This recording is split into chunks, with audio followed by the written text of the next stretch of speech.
Hello students, एक बार फिर से हम अगले टॉपिक की ओर जा रहे हैं। आज का हमारा टॉपिक है simple applications of demand and supply. इससे पहले हम मार्केट में प्राइस डिटर्मिनेशन कैसे होता है उसके बारे में पढ़ चुके हैं, और उसके बाद में प्राइस डिटर्मिनेशन होने के बाद अगर डिमांड और सप्लाई में चेंजेस होते हैं तो उसका क्या इफ़ेक्ट होता है वो भी हम पढ़ चुके हैं। ये तो तब की बात थी जब मार्केट में किसी टाइप का इंटरवेंशन ना हो, गवर्नमेंट का कोई रोल नहीं होता तब। लेकिन हमें पता है मार्केट में गवर्नमेंट का एक बड़ा रोल रहता है, और जब मार्केट में गवर्नमेंट इंटरवेन करती है तो कई प्रकार की सिचुएशन हो सकती है। तो दो मेन सिचुएशन जब मार्केट में गवर्नमेंट इंटरवेन के थ्रू गवर्नमेंट कुछ स्टेप्स लेती है मार्केट को कंट्रोल करने का, तो दो सिचुएशन हो सकती है। एक प्राइस सीलिंग,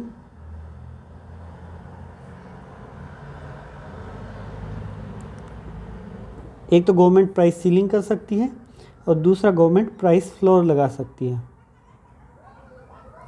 प्राइस फ्लोर, ये दो स्टेप होते हैं जो गवर्नमेंट प्राइस को कंट्रोल करने के लिए लेती है, या मार्केट में जब बहुत ज़्यादा प्राइस हो जाते हैं या बहुत कम प्राइस होते हैं तब ये स्टेप लिए जाते हैं। तो अब हम इसी के बारे में स्टडी करेंगे। सबसे पहला पॉइंट जो हम शुरू करने जा रहे हैं वो है प्राइस सीलिंग।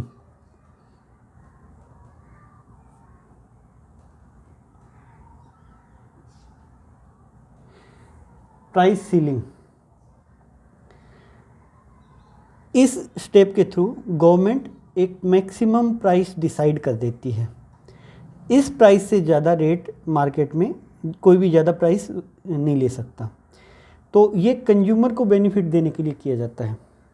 जब मार्केट में रेट बहुत ज़्यादा बढ़ जाते हैं तो गवर्नमेंट प्राइस सेलिंग लगाती है, और इसके थ्रू एक लिमिट कंट्रोल कर दी जाती है कि इस लिमिट से ज़्यादा कोई रेट नहीं ले सकता। तो वो लिमिट के लगाने की वजह से कंज्यूमर्स को प्रोडक्ट वाजिब रेट पे मिलते हैं। बहुत सस्ते नहीं कहूँगा, मैं ये कहूँगा वाजिब रेट पे मिलते हैं। तो इसकी वजह से जो बेतहाशा इन्फ्लेशन बढ़ता है और जो महंगाई हो जाती है, तो कुछ कमोडिटीज़ के लिए प्राइस सेलिंग के थ्रू उनको कंट्रोल कर दिया जाता है।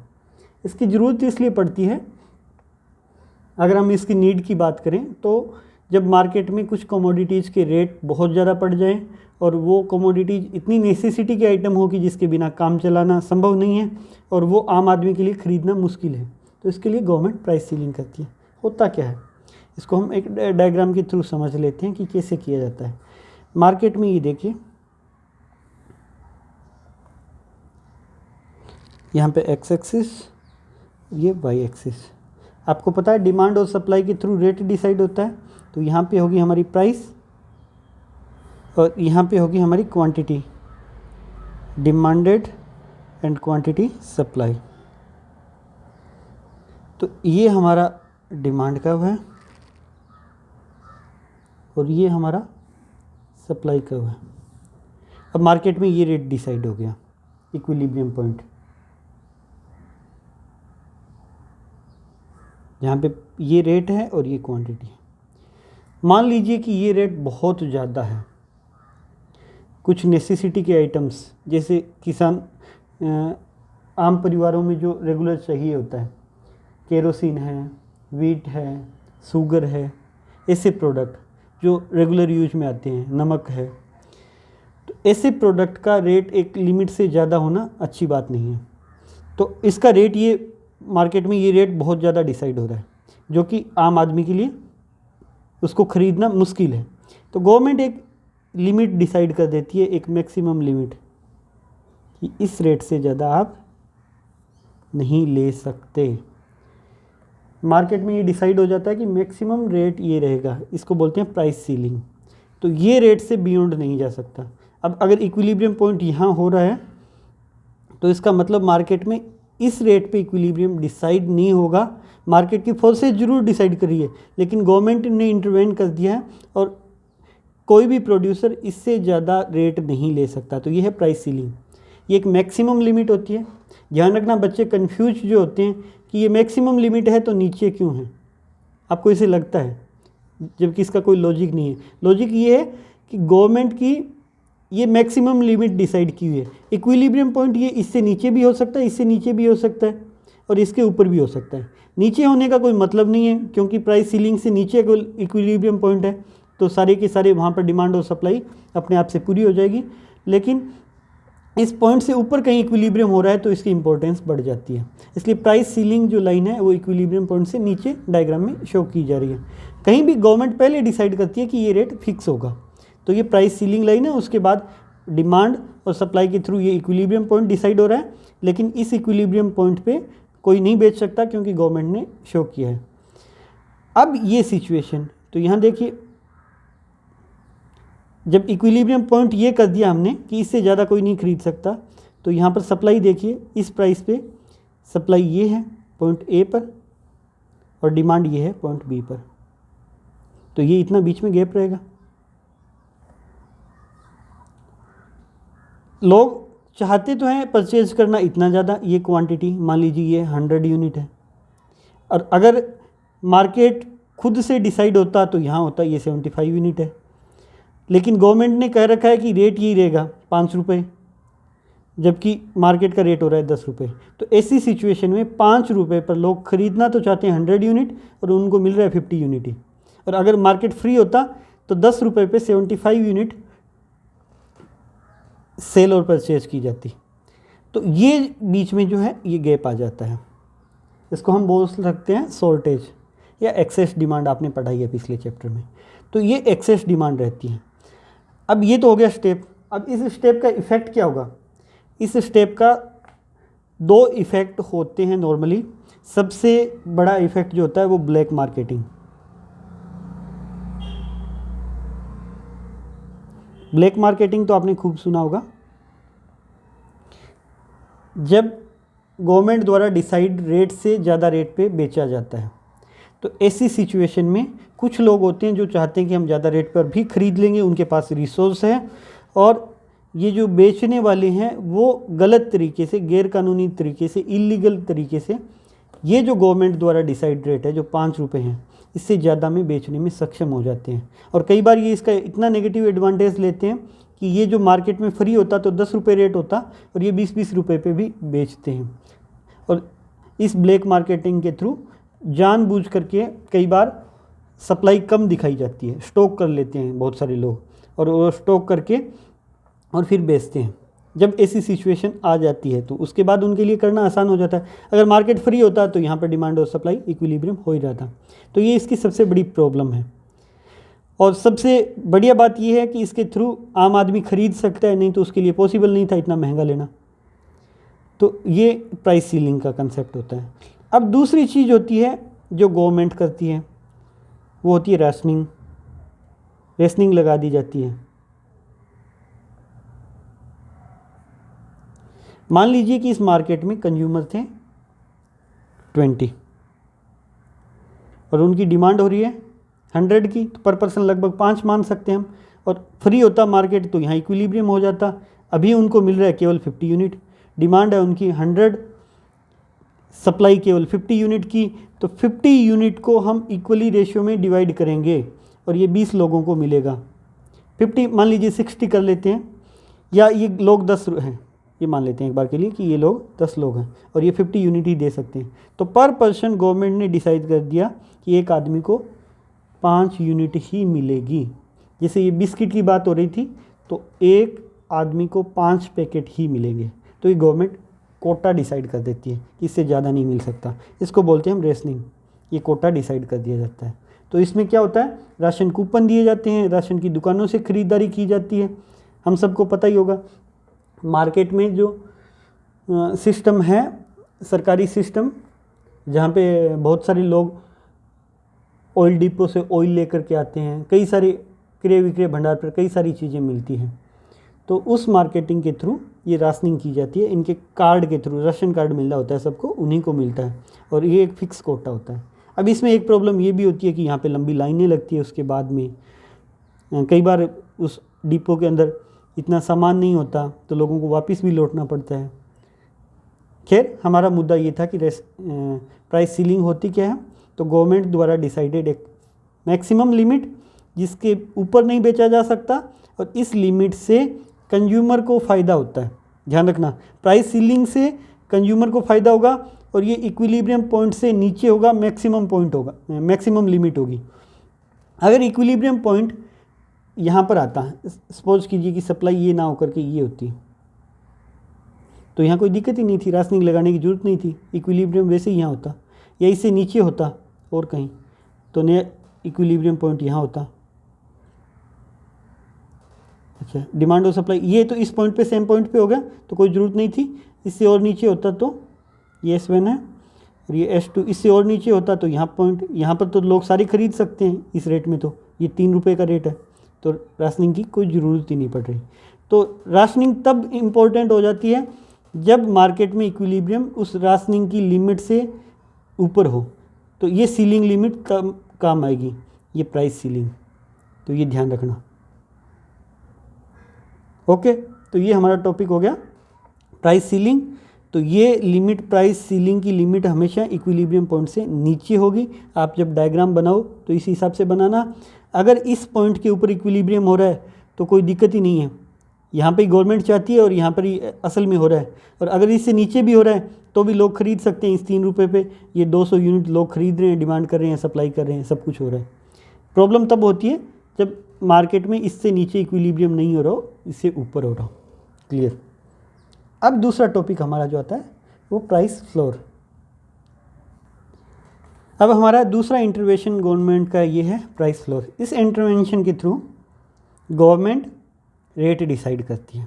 पिछले वाले प्राइस सीलिंग में फ़ायदा दिया जा रहा था कंज्यूमर को, यहाँ पे फ़ायदा दिया जाता है प्रोड्यूसर को। देखिए, प्राइस फ्लोर की आवश्यकता ज़्यादातर ज़रूरत तब पड़ती है एग्रीकल्चर सेक्टर में, जब प्रोडक्शन ज़्यादा हो जाता है उनको रेट नहीं मिलता। तो एग्रीकल्चर सेक्टर में ये प्रॉब्लम लगभग आती रहती है, किसानों को उनका वाजिब रेट नहीं मिल पाता है। तो इसके लिए गवर्नमेंट एक रेट डिसाइड कर देती है कि इससे नीचे कोई नहीं खरीद सकता, एक मिनिमम रेट। और अगर हम इसको डायग्राम से समझें तो गवर्नमेंट ने एक प्राइस फ्लोर लगा दिया कि इससे नीचे नहीं कोई खरीद सकता।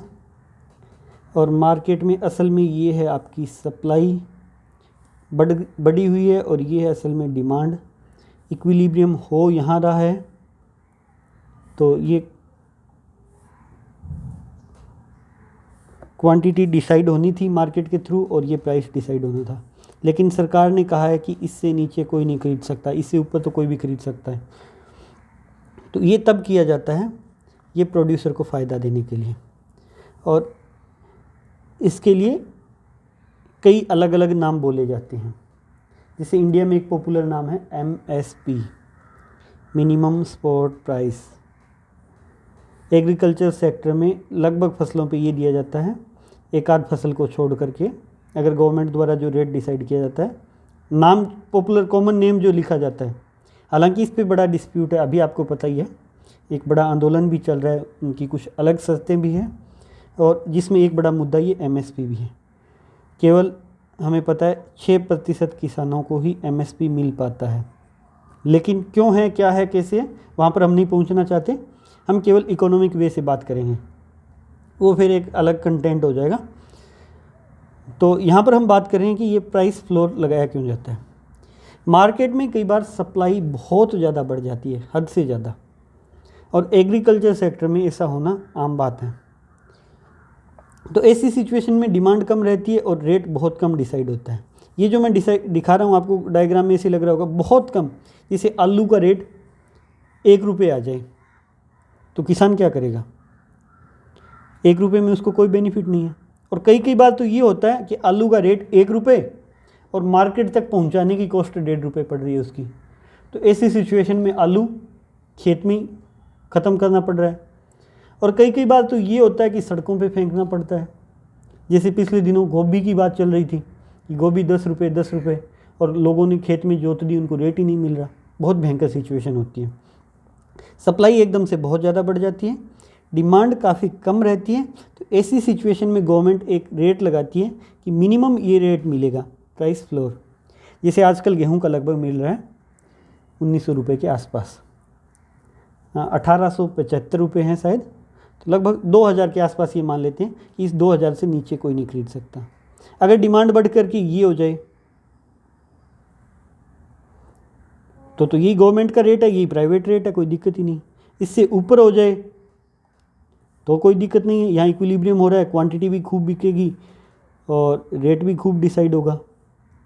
लेकिन इससे नीचे अगर हो रहा है तो ऐसी सिचुएशन में किसान को मिनिमम रेट ये मिले, इसे गवर्नमेंट प्रयास करती है। तो ये रेट मिले तो यहाँ देखिए गवर्नमेंट ने ये डिसाइड कर दिया, सिचुएशन ये हो गई, ये है हमारी डिमांड ए पॉइंट और असल में हमारी सप्लाई क्या है, ये पॉइंट देखिए सप्लाई का वाला जहाँ पे ये है, इस पॉइंट पे, सॉरी बी। इस डायग्राम को सीधा दोबारा समझ लेते हैं, अगर वहाँ पे थोड़ा कॉम्प्लिकेटेड हो गया क्योंकि मैंने बाद आगे की सिचुएशन भी बता दी आपको, तो कन्फ्यूजन ना रहे आपका। ये है डिमांड और ये है सप्लाई, ये इक्विलिब्रियम पॉइंट है।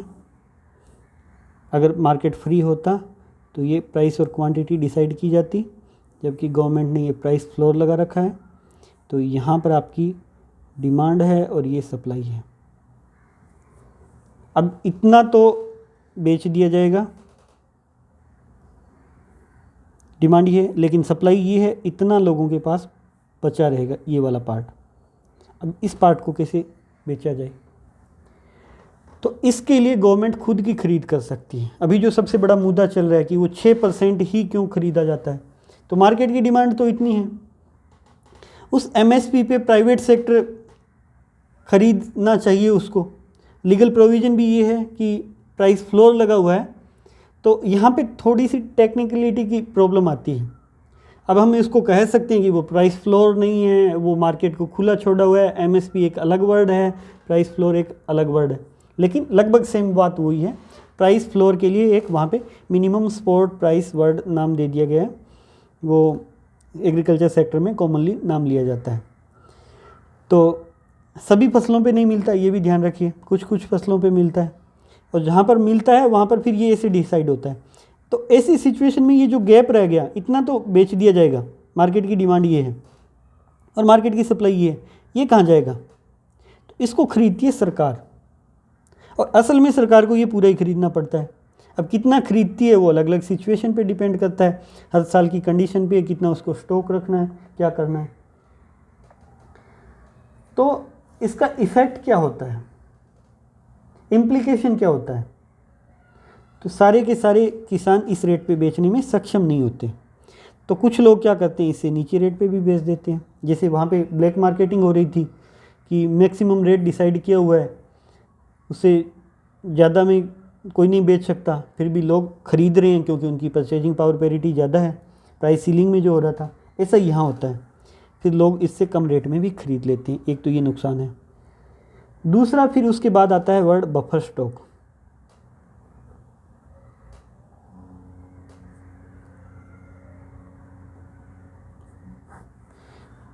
जब कोई खरीदना नहीं है तब ये गवर्नमेंट ये काम करती है कि गवर्नमेंट खरीदती है, गवर्नमेंट बनाती है बफर स्टॉक, एक्स्ट्रा के लिए स्टॉक बना लेती है, उसके अंदर ये रख लेती है इस रेट पर के खरीद करके, जो गवर्नमेंट ने प्राइस फ्लोर लगा रखा है उस रेट पर खरीद करके गवर्नमेंट स्टॉक में रख लेती है।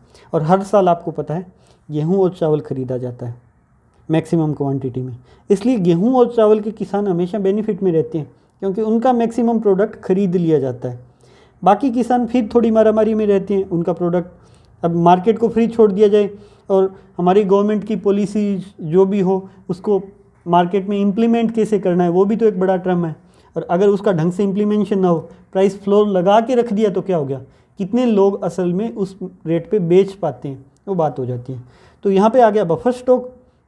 अब इसके अंदर गवर्नमेंट दो काम करती है, एक तो ये जो एक्स्ट्रा बचा था ये वाला पार्ट ये खरीद के यहाँ स्टॉक कर लेती है, और दूसरा जब सिचुएशन ऐसी होती है गरीब लोगों को वो देना है, तो जब प्राइस सीलिंग लगी हुई है, प्राइस सीलिंग लगी हुई है, ऐसी सिचुएशन में सस्ता देना है उनको और मिल नहीं रहा और रेशनिंग के थ्रू दे रहे हैं, बंटवा रहे हैं, जो गैप बच रहा है तो वो इन बफर स्टॉक में से यूज किया जाता है। तो ये प्रोडक्ट दो जगह काम लिया जाता है। अगर इन दोनों जगह काम लिया जाता है तो इसका बेनिफिट रहता है। एक तरफ यहाँ किसान बच गया, दूसरी तरफ वो कंज्यूमर जो मार्जिनल लाइन वाले थे, जो गरीब लोग थे, उन तक पहुँच गया। अब इस पूरे खर्चे में गवर्नमेंट को कुछ नुकसान भी होता है। जैसे ये गवर्नमेंट ने गेहूं का रेट 20 रुपये डिसाइड कर रखा है, 20 रुपये पर केजी कह रहा हूँ मैं, प्राइस फ्लोर का। तो इस रेट पे वो खरीदेगी और वो राशन डिपो में वो देते हैं 2 रुपये किलो। कई सारी स्कीम्स चल रही है आजकल। तो ये 2 रुपये दे रहे हैं, 20 रुपये खरीद रहे हैं, उसके बाद में स्टॉक भी लग रहा है 18 रुपये का, तो उसकी जेब से खुद से लग रहा है सरकार को। तो ये सरकार को करना पड़ता है। इससे गवर्नमेंट पे एक प्रेशर भी क्रिएट होता है, इकोनॉमी पे थोड़ा सा होता है, लेकिन ज़रूरी है। अगर आपको सब लोगों को साथ लेकर के चलना है और इकोनॉमी सबको मिला करके चलती है, तो सब के हिसाब से देखते हुए ये बहुत ज़रूरी स्टेप है। तो ये 2 इम्पोर्टेंट स्टेप थे, प्राइस सीलिंग और प्राइस फ्लोर। इसके अलावा मिनिमम वेज रेट की भी बात की जाती है।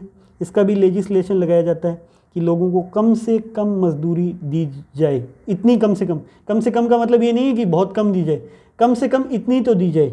जैसे गवर्नमेंट ने कह दिया कि किसी भी मज़दूर को कम से कम 150 रुपये डेली की मजदूरी ज़रूर दी जाए, इससे कम ना दी जाए। तो ये प्राइस फ्लोर टाइप का है। और मिनिमम वेज लेजिस्लेशन के बारे में बात चल रही है।